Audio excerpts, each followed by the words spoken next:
We are all the products of foreign bloodlines, of unfamiliar family trees sprouting new branches across Atlantic's, Pacific's, Rio Grandes, crisscrossing unknown patterns, building a fabric, one that binds us together. I want to thank all the people who have helped us get here: Dean Parente, Regent David Larson, faculty, administration, Nuruddin Farah, Zinzile Isoke, my family, my friends, and my Voices Merging family. Who you with? Okay.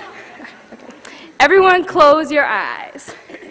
Close your eyes and imagine a perfect world.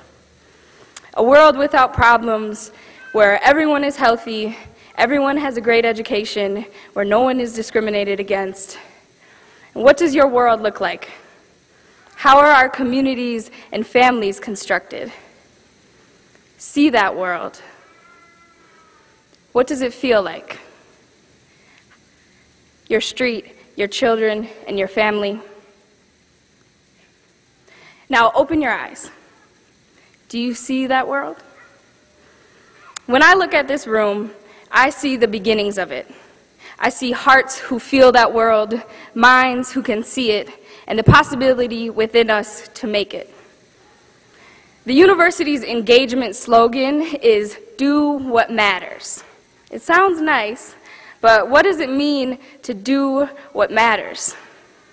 Well, Howard Thurman said, "Don't ask what the world needs. Ask what makes you come alive and go do it." Because what the world needs is people who have come alive. When I'm walking on this campus, I am joined with many peers, faculty, and legacies of people who do what matters to them and what makes them come alive. And driving through campus one day, I asked my grandpa about his time at the U over 70 years ago. He replied with the phrase, "I played baseball."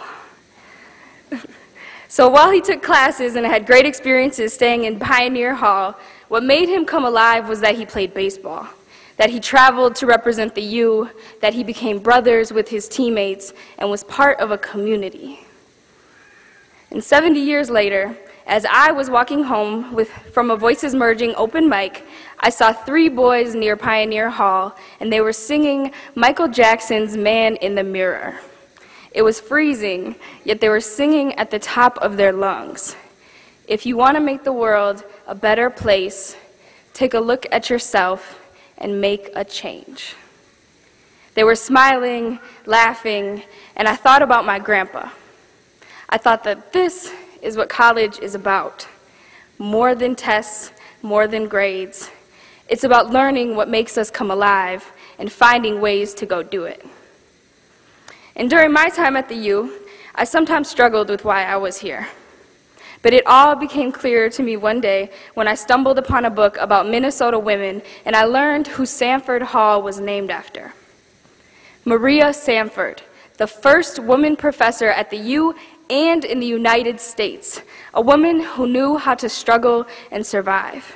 She traveled across the country in 1890, spoke about the importance of public education, and was often one of the only women on campus. She was even the first woman to speak at a U of M commencement. It is in her memory that I speak here today. And when I walk through the mall outside Northrop, I sometimes imagine what it would have been like to be her, freezing, alone, unsure.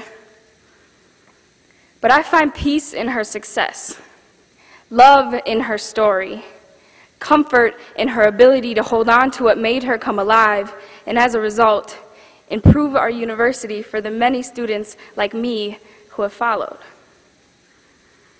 At a conference this summer, I learned about a research study on plants, where they put 4 plants in individual rooms, and researchers then pumped toxic air into those rooms. They then measured how fast the plants died. Then they did the same thing, except for this time, they put all the plants together in the same room.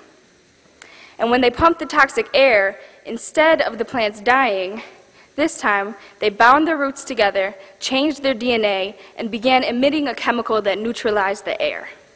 The plants did not die, but thrived.